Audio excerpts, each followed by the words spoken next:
لمن سعى يعطي إذا طلب المزيد، لا مستحيل لباذل بجهد أتقن ما يريد، لا مستحيل لمن سعى يعطي إذا طلب المزيد. أتقن فإنك إن تريد حسنا يكن لك ما تريد، والله أوصى إن عملت بأي شيء. السلام عليكم ورحمة الله تعالى وبركاته. مرحبا بكم على قناة غزلان ومريان. ان شاء الله اليوم نكمل الدرس ديال الباترون الاساسي للسروال بيجاما بطريقه سهله. غادي نشارك معكم بطريقه سهله ومبسطه، تبعوا معايا ان شاء الله. اول حاجه انا خديت الورق نيتو على 2. الا ما قدكمش الباترون الاساسي ممكن تلصقوا بسكوتش كما عملت انايا. هنايا دائما تخلي محيط الحوض هو اللي تخليه هنايا 32، يعني في الورق تخليه هنايا 32 وتضيفي ليه شي اضافات مثلا 10 سنتيمتر. وهنا كذلك ملي تغلقي الورقه بحال هكا تخلي هنايا 10 سنتيمتر باش ندير هنايا الخلف وهنايا ندير الامام. بعد ما تنيت الورقه على 2 اول حاجه غنخلي 10 سنتيمتر، ممكن تخلي من 10 الى 8، انا غنخلي هنايا 8 سنتيمتر. يعني هنا فين غندير لاستيك وغادي نسطر بالمسطره. انا عندي هنايا دوره الحزام عندي 27 وعندي محيط الحوض 32. من الاحسن دائما ما تاخديش هنايا اولا ما تاخديش دوره الحزام، اغلبيه كيديروا الناس دوره الحزام وملي كيديروا هنايا محيط الحوض يعني ما كيطلعش السروال، ما كيكونش السروال هو هذا. من الاحسن هنايا تاخدي محيط الحوض. ناخذ هنا 32 فين جاتني 32. نهبط هنايا ارتفاع الأرداف هنايا عندي 28 زائد 2 عطاتني 30، يعني نهبط من هاد النقطة هادي نخليو هاد الجهة نهبطو من هنايا حتى لهنا 30 سنتيمتر. كنتو هنايا 32 وهنا 30 سنتيمتر. من هنا لهنايا بطبيعة الحال 30 سنتيمتر.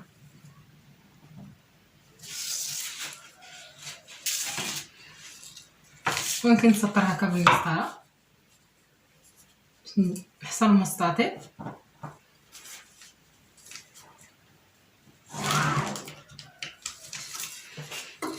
نسطر هنا بالمسطره.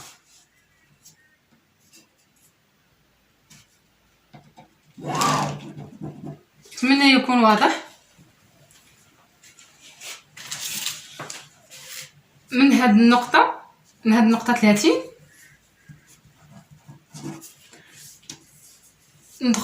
نخرج ب5 سنتيمتر. نخرج هنا 5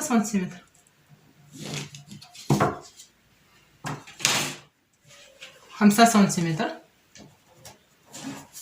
الامامي كما قلت لكم. من هنايا ثاني من الاحسن هنايا تدخلوا ب3.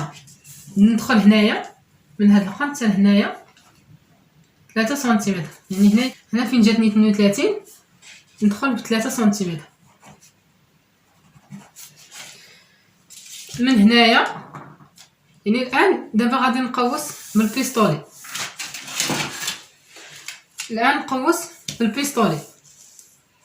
من هاد النقطه لهاد النقطه،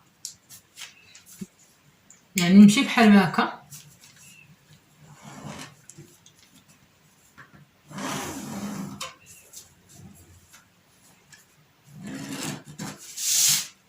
نجي بحال ما هكا.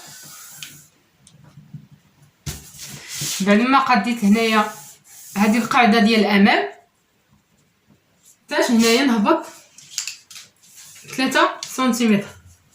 من هاد النقطه ديال 3 سنتيمتر نهبطو ثاني 3 سنتيمتر.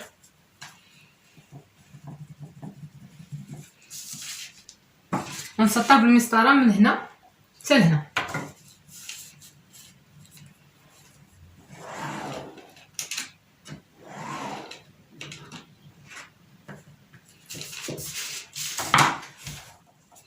هذه هي القاعده الاماميه. نمر الان الى الخلفيه. الخلفي من هاد النقطه اولا غنهبط من هاد النقطه لهنايا سنتيم، غنهبط من هنا لهنا سنتيم. او تهبطي من هنا لهنا سنتيم، نفس الشيء. ملي نهبط هنايا بسنتيم غادي نخرج من هاد النقطه اللي هبطت بها بواحد سنتيمتر 10 سنتيمتر. هنا فين جاتني 10 سنتيمتر نسطر بالمسطره باش يكون واضح.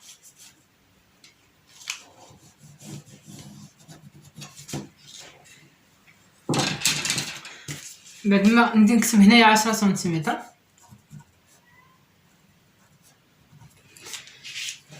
من هاد النقطه غادي نصلها لهاد النقطه. قبل ما نصل هاد النقطه لهاد النقطه غادي نطلع هنايا 3 سنتيمتر. هنايا في الامام هبطت 3 سنتيمتر، وهنا في الخلف غادي نطلع 3 سنتيمتر. عاودوا الفيديو غادي تفهموا مزيان، تركزوا وركزوا وغتفهموا ان شاء الله. هنايا طلعت 3 سنتيمتر، 3 سنتيمتر. هنايا هبطت 3 سنتيمتر.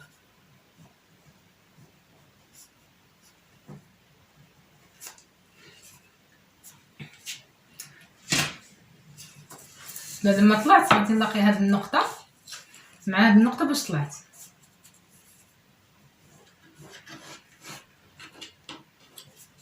نلاقي هاد النقطه بالبيستولي، ناخذ هاد البيستولي اخر.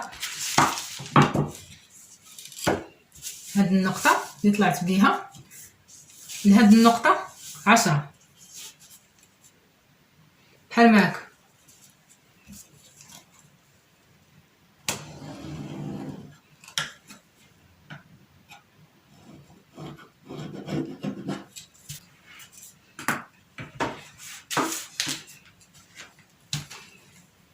هذا الخلفي قاعدة الخلف، وهذه قاعدة الأمام.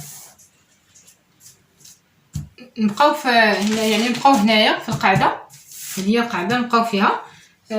باش ناخذ الحزام الآن عاد نضيف الحزام شحال بغيت. ممكن تضيفي 4، ممكن تضيفي 6 على حسب الحزام واش بغيتي عريض، على حسب لاستيك اللي عندك.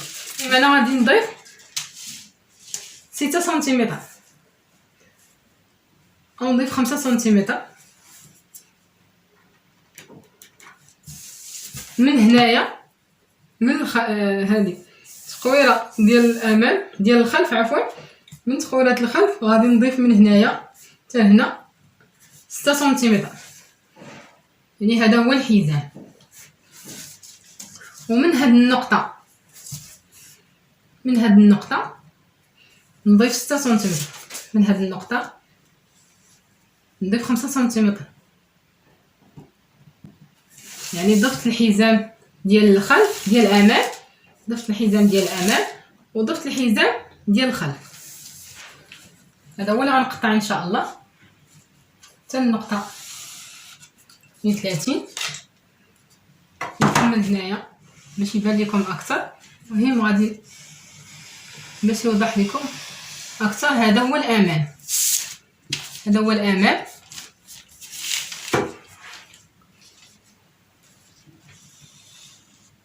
وهذا هو الخلف.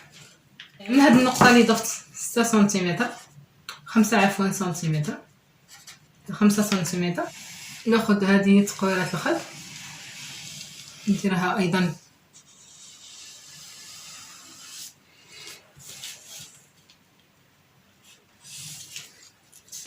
نسطر من هذه النقطه ديال 5 سنتيمتر حتى لهذه النقطه.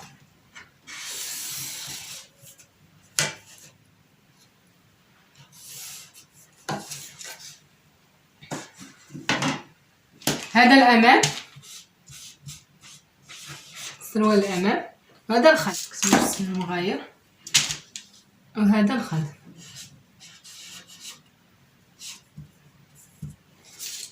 بعد ما درت الامام ودرت الخلف ناخذ الان محيط الفخذ.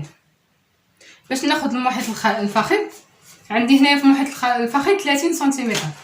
غنهبط من هنايا حتى لهنا، يعني هبط واحد شويه، يعني نقولي 20 سنتيمتر باش ناخذ محيط الفخذ. محيط الفخذ غادي يمر من هذه النقطه، يعني 20 سنتيمتر.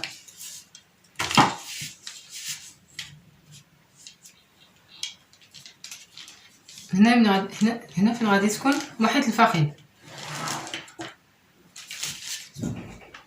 يعني 30 سنتيمتر. غادي ناخذها من هنايا من هاد النقطه دائما من الحافه، نجيو فين 30 سنتيمتر. هنا فين جات لي 30 سنتيمتر غادي نحط هنا 30 سنتيمتر. ممكن تاخدي الركبه، طول الركبه كتاخدي الركبه دائما من هاد الخط،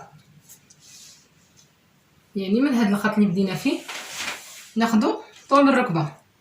طول الركبه هنا عندي 58. هاد طول الركبه كنحتاجوها الا بغينا نديرو يعني سروال يعني صيغي مزير. اما هكا البيجاما يعني ما كنحتاجوش اكثر، ما كنحتاجوش.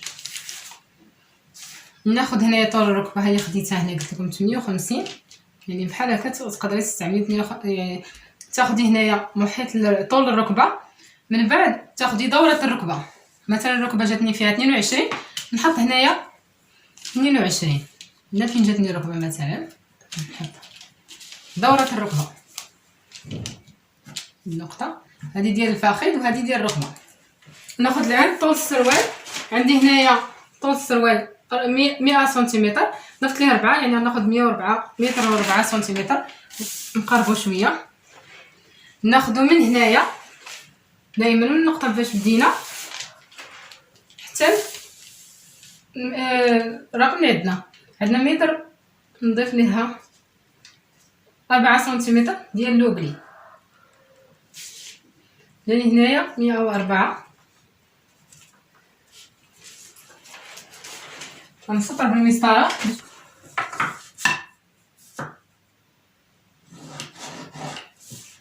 سطر هنايا. من بعد ناخذ فم الرجل شحال بغيت انا في الرجل، يعني هنا فين غادي ناخذ طول فم الرجل.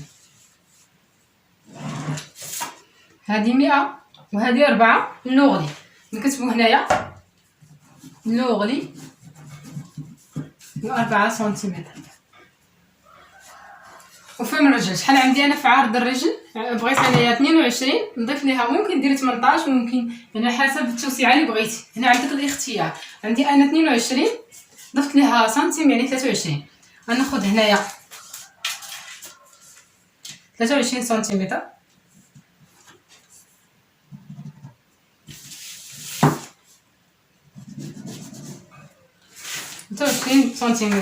كتبوا هنايا فم الرجل،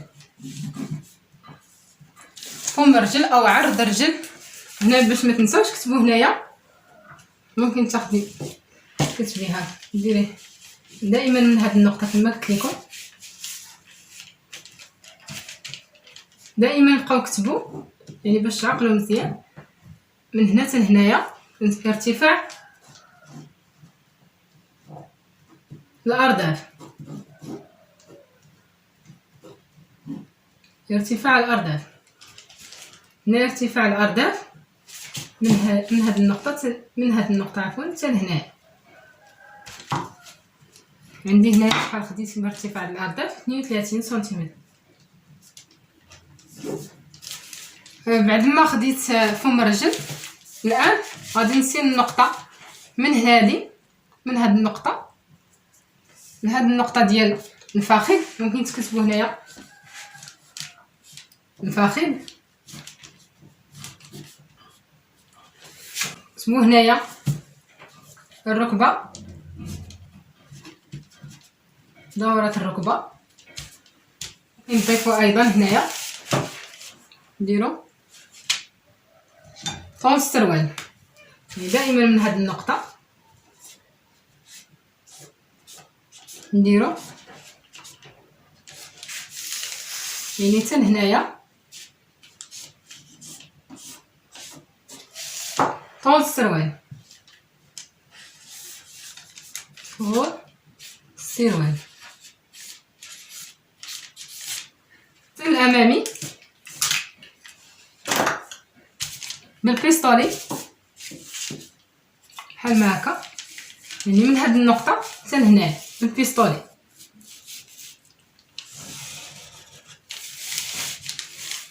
ومن هنايا ممكن ندير بالمسطره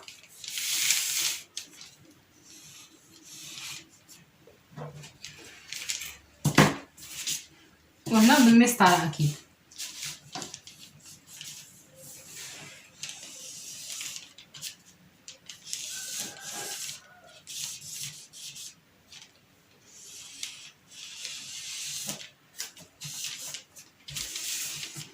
ناخذ لون مغاير، هذا الامامي وهذا الخلفي. ناخذ البيستولي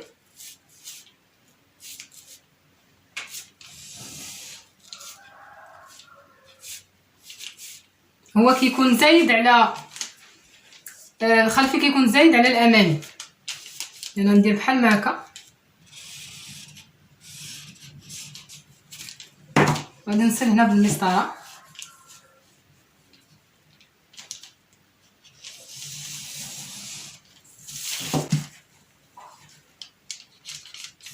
يعني بواحد سنتيمتر، كيكون فايت عليه في 1 سنتيمتر. هذا هو الشكل النهائي ديال الباترون ديالنا. انتهينا الان. نتمنى يعني تعاودوا الفيديو تشوفوا مزيان، يعني ان شاء الله تفهموا اكثر وتطبقوا على الورق. هو ورق صغير ان شاء الله. الان نمروا الى قص الباترون. باش نقص الباترون غنقص الخلفي، نقص الباترون نقص الخلفي عاد الامامي. نتمنى يكون واضح. بسم الله، نبداو على بركه الله.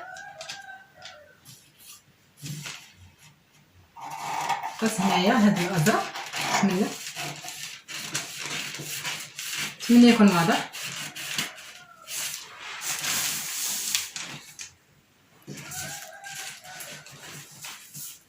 قص الان الخلفي. الا ما زدتوش يعني سنتيم ديال الخياطه هنايا، يعني ما ضفتهاش مثلا سنتيم ديال الخياطه، ممكن ملي تبغي تقصي قصي شويه خارج على لاطراس، خلي 1 سنتيم وقصي بحال هكا. بحال مثلا نخلي انا بحال هكا سنتيم ونقص مثلا.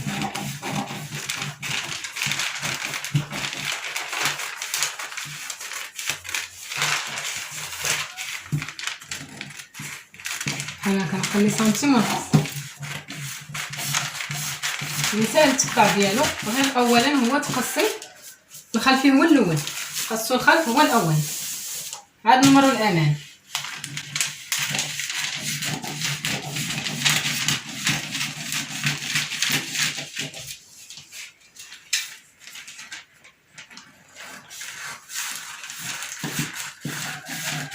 بعد ما قصيت الخلف نقص الامام، نحيدها يعني نخلي الخلف هذا هو الخلف التحتاني ونقص الامام.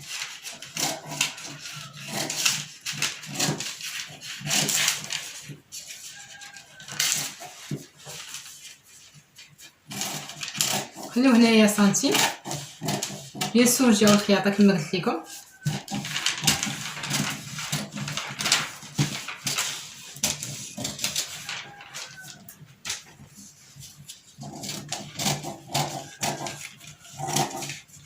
يعني الصنعه غتجيكم رائعه ما شاء الله.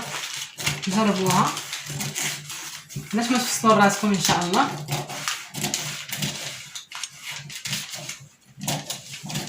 كما قلت لكم هذا الباترون الاساسي للبيجامه، للسروال البيجامه. اما الاخر كيختلف ان شاء الله سندير لكم، كيختلف على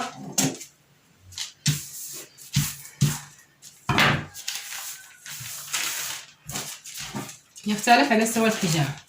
او بعد ما قصيتو هذا الامامي وهذا الخلفي ان شاء الله تنحطوا على الثوب وتفهموا اكثر. نتمنى يعجبكم هذا الفيديو وتستافدوا اكثر. مرحبا بكم على قناه غزلان ومريان. موعدنا يتجدد في درس القادم ان شاء الله، وغيكون في صاله السروال خطوه بخطوه. دمتم سالمين وشكرا لكم على المتابعه.